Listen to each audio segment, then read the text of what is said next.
These are days and nights of blood.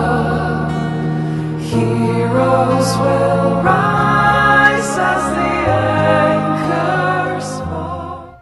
I'm going to be making a tutorial video giving you guys some guidelines and tips on creating your Elder Scrolls Online character. We're just going to be focusing on the early development of your character, mainly the first 15 levels that you have with your character.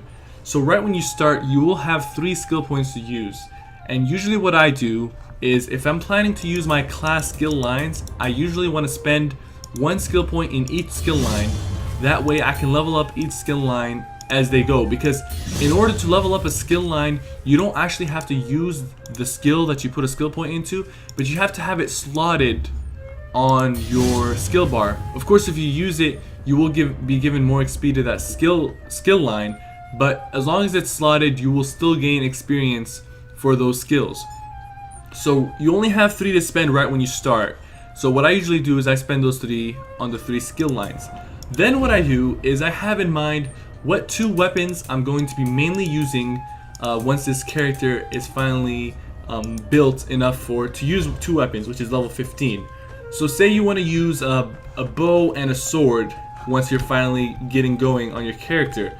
So your first initial 2 skill points that you gain after this, you should try getting them into one of the skill lines for your desired weapons, your 2 desired weapons.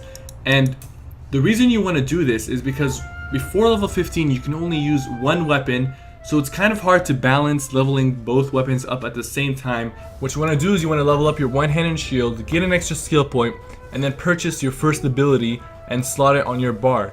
Then you want to get a bow, level it up, purchase another ability with your second skill point that you gain after creating your character and passing Cold Harbor, and put it on the fifth slide of your bar.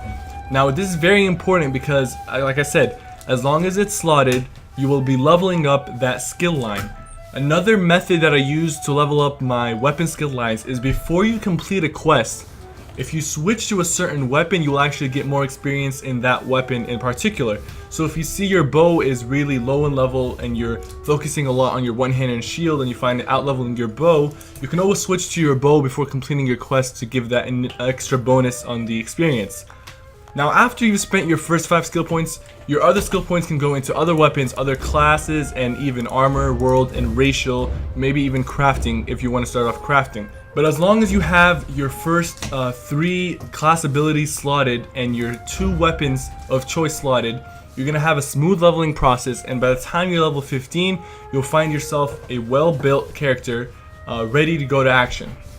If you guys want to see more tips and guidelines for starting off your Elder Scrolls Online character, or PvP, PvE, or questing, please give this video a like and comment with any suggestions on your own leveling process and any tweaks you would like to see into the series. And I'll see you guys soon.